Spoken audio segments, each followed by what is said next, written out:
There's always something that I notice about my top students in the program. They all share the ability to identify the best possible products. With the same exact content as lower level students, they're able to make 10 times more money than everyone else. Well, the harsh reality is they just know something that you don't. And that's why I brought my top organic student, Vaughn, and Mikey, who at this point doesn't even need an introduction, with me here to discuss all of the product research secrets that you've never heard before. So question number one for both of you. I need 3 product research hacks each. Yo, put us on the spot like that.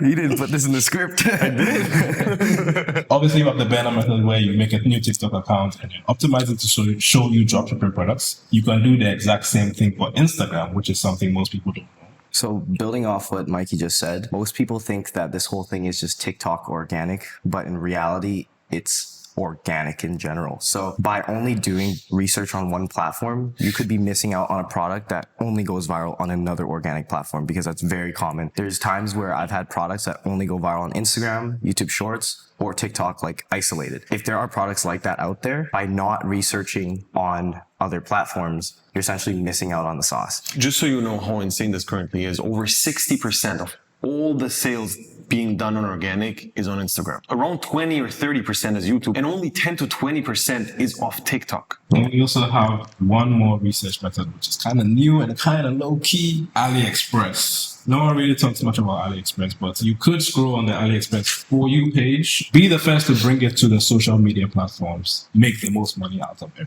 And I think you have a really unique product research way, which is very, very different than anybody else. Yeah. Maybe you can talk about that. So essentially, like, I've always approached things a little differently, because in life, kind of, you realize like you have to stand out and be different to succeed sometimes. And so from my experience, what works really well is just going through your daily life and genuinely finding problems and discomforts that might just be something that you feel like has a solution. The best way you can find these kind of products is just literally living life. And as soon as something comes up, you're perspicacious and you end up looking into what could potentially fix the problem by right away going on AliExpress, Alibaba, and just figuring out what kind of product might solve that problem. And by just doing that alone, you'd be surprised how many things come up in life where you might just find the need to find a solution for. And for me personally, I literally did that, and it put me in the spot here now. You literally did almost $1 million with just this product research method alone. You just made it sound so easy, but it's actually not that, right? Finding a problem which there's a need for and then transferring something into the organic space. You have to keep in mind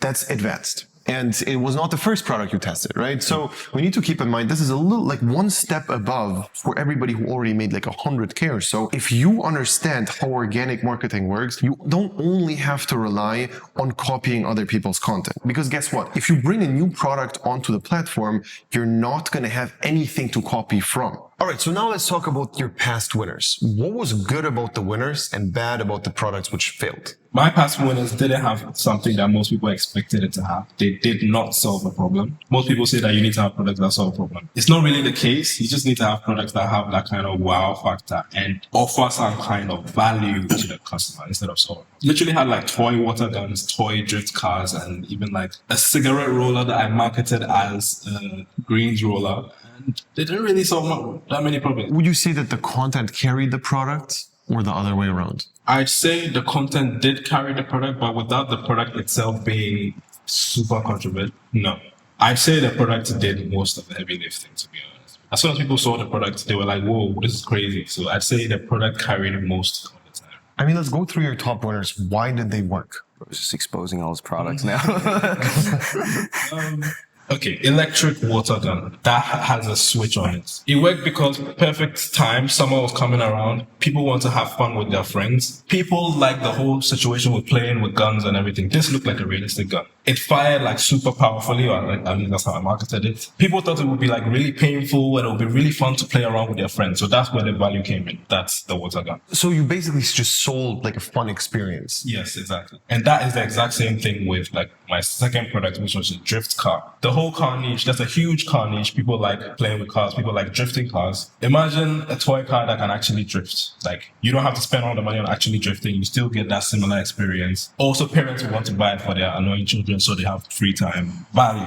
The third one was the third one was like the grass roller. It's like, so I guess that one kind of solved the problem in a way. It just made rolling people's greens easier. And the way I marketed it was pretending that it was something else, so people would be in on the joke, if that makes sense. And that's kind of how it went viral. People were making fun of the fact that you couldn't post something on this on TikTok. It's against terms of service, and it's like, it was just like a playful back and forth. What about the failures? Why did they not work? There were lots of reasons why the failures did not work. Some reasons were just like, I just could not make them go viral. I couldn't think of the best viral ideas. Some of them, like, I thought the products were actually good. I did not review it with you guys because I thought like maybe I'd try and find something myself. It didn't work. Sometimes it was just like bad timing. What about you, Juan? Like, let's go through the positives and downsides. Okay, so essentially I've found so far 3 out of 3 winners back to back. And there's something that I noticed that they all have in common, which is wow factor. I've always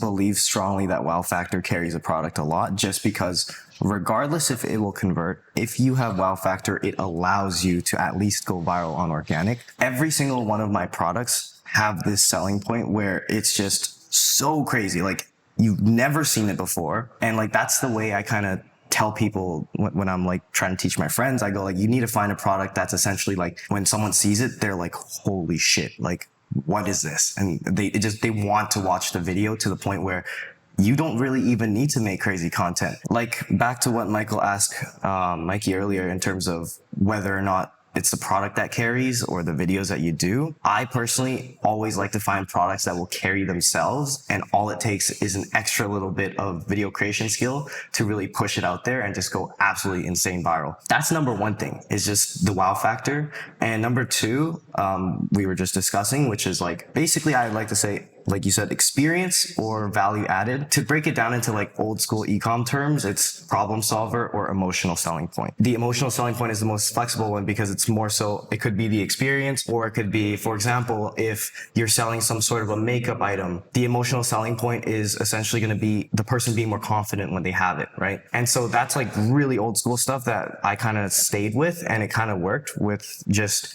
figuring out what makes the product something someone wants to buy. And then, so that's the second pillar, the value pillar, which allows the product to convert. So once you have the wow factor, you go viral. And the second value pillar, it allows you to convert. The third one for me would be that it belongs in a niche, because now this isn't necessary, but I found that whenever a product can be sold towards a specific niche, then it might not necessarily have been meant for a niche, but you could have taken it and then realized that there's a fitting niche to sell it to. And then that allows you to target the people very specifically, use controversy in a way where it triggers those people and they engage with your video more. And it just allows you to have a way higher engagement rate from my experience. And the last one would be to not have any objections. In terms of objections, the number one worst objection a product can have is, I can just do this instead. So there's so many products that are just, I can do this instead. Mm-hmm. And like, they look really cool. They look like they actually function and all that. They're wow and all. But lastly, you got that pillar right there just in the way, and it's like your brick wall that's just going to stop them from wanting to buy it. They just end up watching the video and then realizing they don't really need it. That's the number one killer. And that there's similar objections, like people think that they can just buy it on Amazon because it looks like such a basic household item, or even like Walmart or something. So that kind of takes away from your sales in general. And yeah, those are like the main 4 key pillars that I kind of developed for myself and what I've been telling other people. And just by following that alone, you'd see that every single one of my products, they check every single box of those. Personally, I have not seen another product that has all 4 checked that don't take off. First of all, amazing. That was really, really good. And I think the last point you just did was like also something which people don't even consider at all. Slept on. Completely. For the targeting, I want to touch on that as well. Targeting is something which is going to make your life easier in every regard always, because you can speak directly to one audience and that is it. There's one very, very clear type of person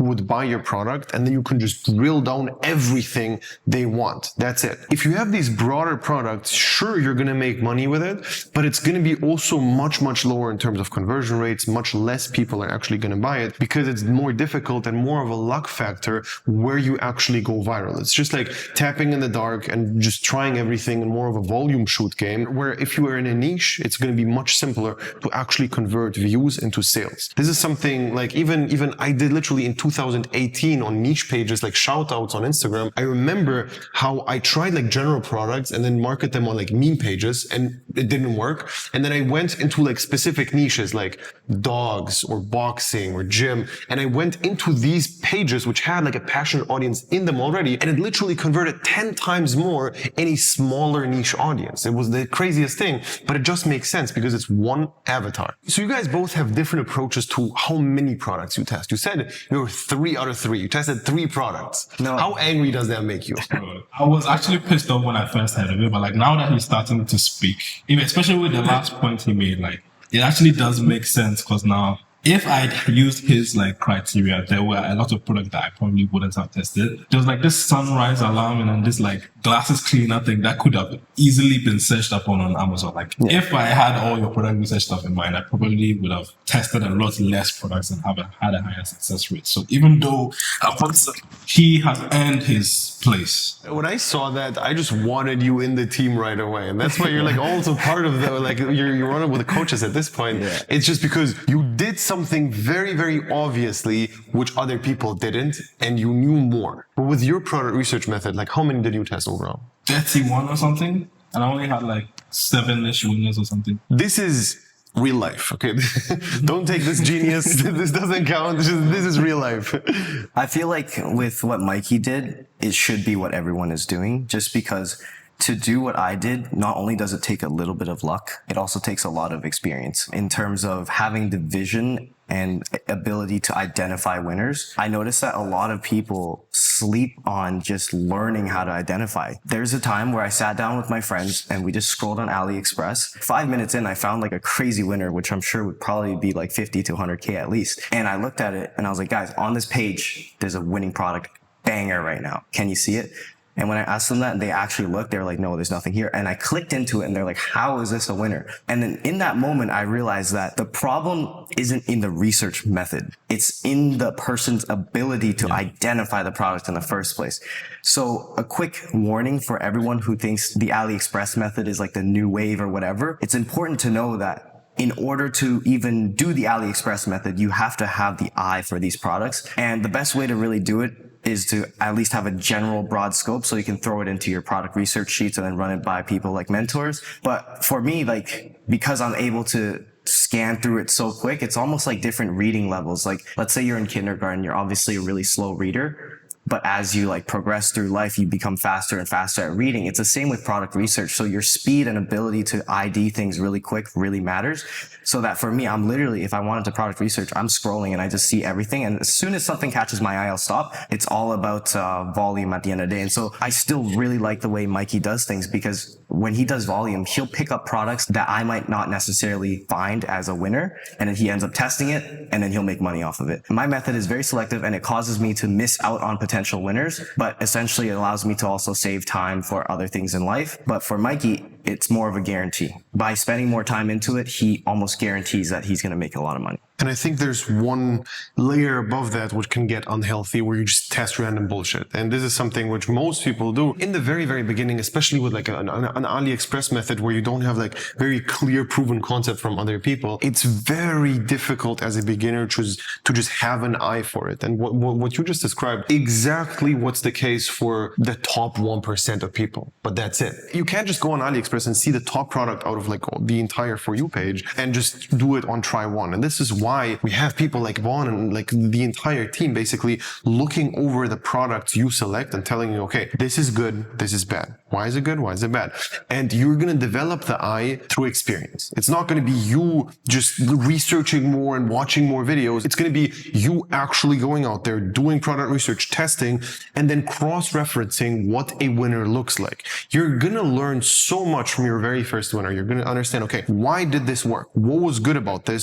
What was bad about the other products I tested and they didn't work? This is the huge benefit we have in the program, which is we don't have only our products, we have all of the products. We have the vision of hundreds of people who each test like dozens of products, which makes it almost impossible to not see what a winning product is because it's just pattern recognition. But another question is this. I saw last trip, you were just in Dubai, just scrolling on TikTok, didn't do anything else. Now I saw you in Cancun, just on a call with your VA. So you're just discussing them with them. What happened, bro? I guess from that point, you were like, bro, what the hell are you doing? Why are you doing it? There's literally no point in you doing this. And for me, it felt like genuinely like productive.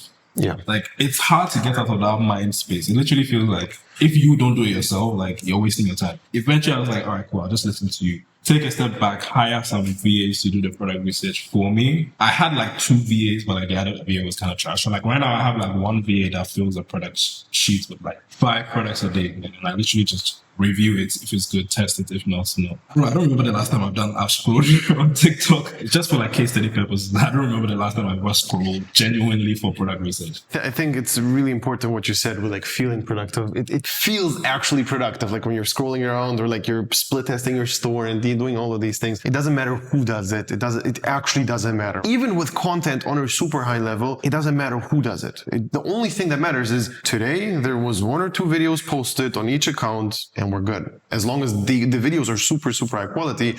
If you did the video, if another person did the video, nobody cares. It's just about the output. And this is what most people like don't understand. They think, okay, I have 8 hours. If I didn't fill them in yet, I had a bad day. What about the output? If you only look at output, it doesn't matter how productive, quote unquote, you are during the day if it was met. You were also telling me that you have like your basically your best friend who's also helping you with everything in the back end. Can we talk about that? Yeah, it's really rare what I have, but I have a friend who's basically super committed, and he's essentially my business partner at this point. And without him, I wouldn't be able to do as many things as I can now. And so everyone needs that person in their life when they go up to the more advanced level, because there's going to be a certain point where you're going to want to scale and do bigger things that you cannot handle at the same time when you have to film product videos every single day. I run 3 brands, and if I were to run all 3 brands and need to do the things I have, like time is such a constraint that like it's impossible. It's not possible. So you have a couple options, right? You either pick someone from Fiverr, probably doesn't know what they're doing, isn't as trusted or whatever,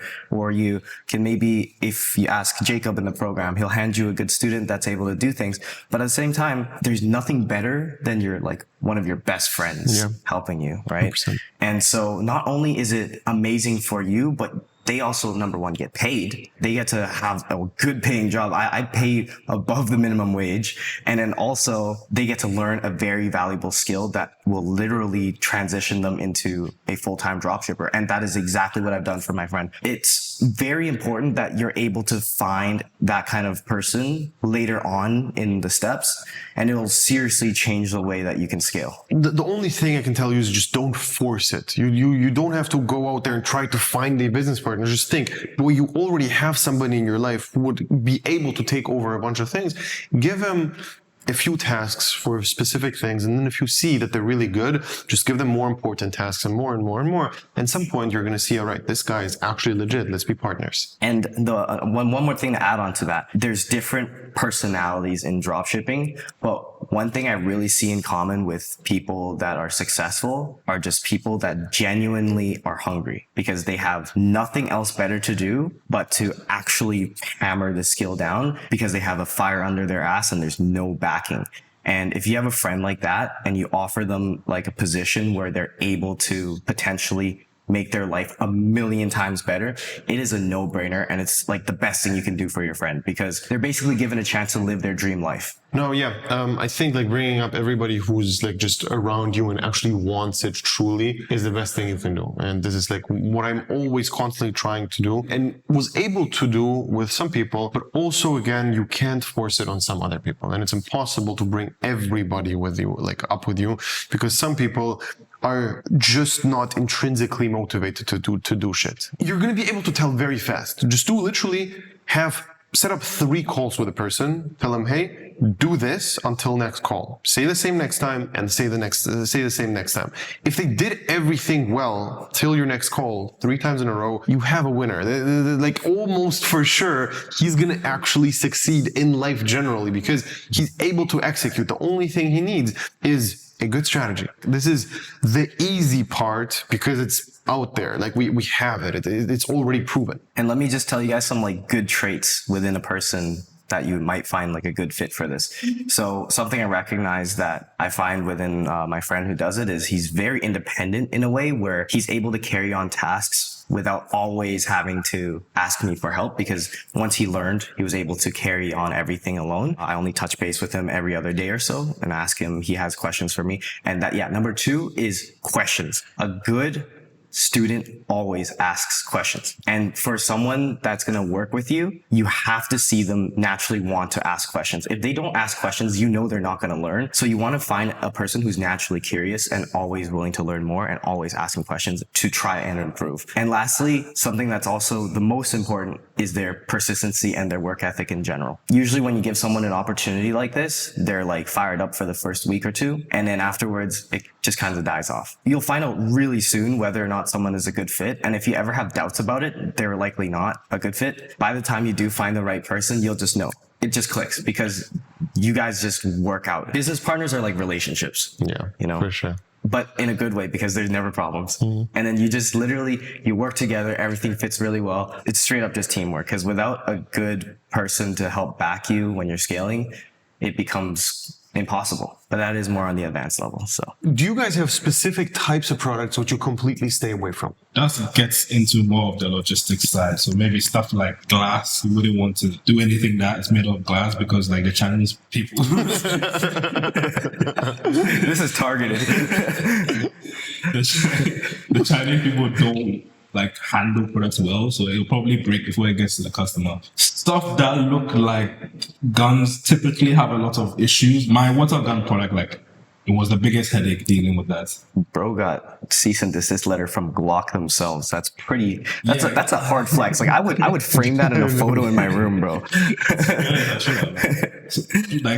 a good point. Like copyrighted products, you don't want to like just go and steal like Lego or something, like actual Lego bricks and actually sell it, because like you get sued and lose all your money, waste all your time. Personally, okay, now I'm not saying they don't work, just personally, I never test showcase products. Showcase products work because they're simple, easy to film, quick to go viral with if they're good, but they're very short-lived. My strategy, which is very different from Mikey's, it's to build long-term sustainable brands that are just money printers and what Jacob calls cash cows. And a good example of this, which was a product that was revealed on Michael's channel, would be Pooh's Life. Pooh's Life was a lot of storytelling, which allowed it to go viral really easily. But in terms of conversions, it only works if it was like viral on a mass scale. And so everyone was able to basically go viral with it. And now Pooh became like this idea, it's like this crazy cool doll that now if people watched it, they're like, oh, I kind of want a Pooh now. It's really hard to apply the same concept on any other doll.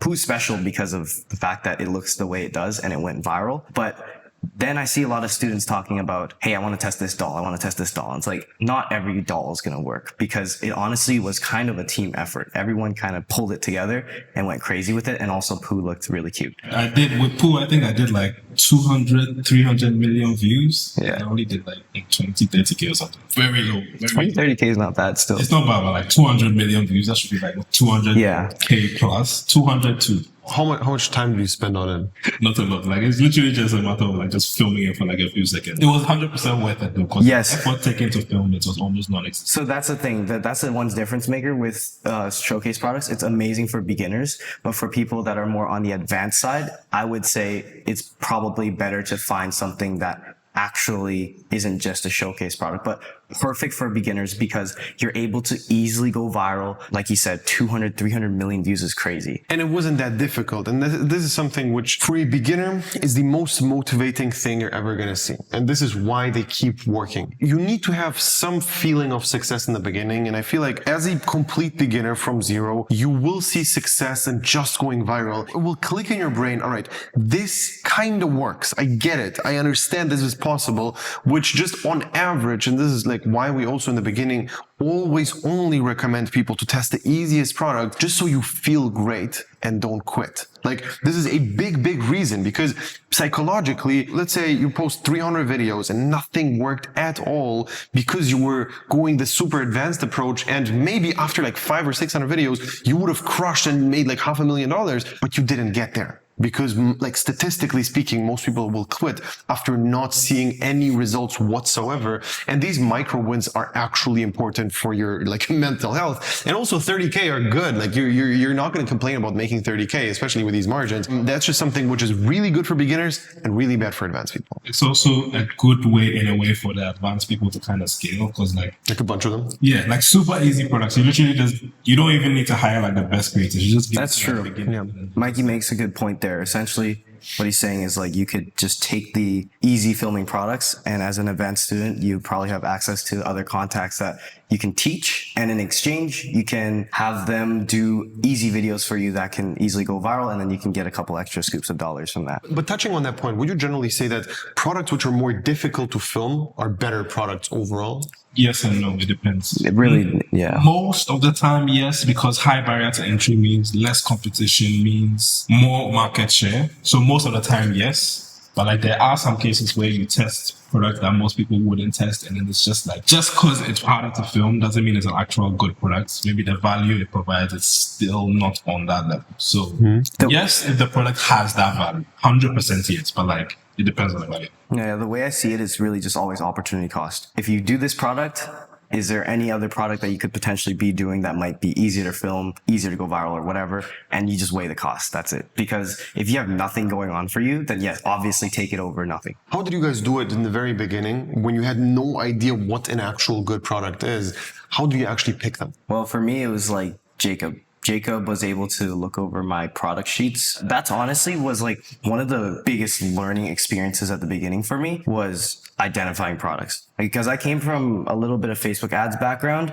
So I knew a little bit about product IDing, but as soon as I hopped in organic and Jacob started looking over my sheets, I realized really quickly that things are very different. And also there was a lot to learn, but it was a very quick learning process, because all it took was a couple times where I would send in my sheets, and each time I kind of recognized, like first 2-3 times, bro, I had like nothing. My sheet, it was like 30, 40 products, came back zero green hits. So I was like, whoa, Jacob either is fucking with me or I'm messing something up. I keep going.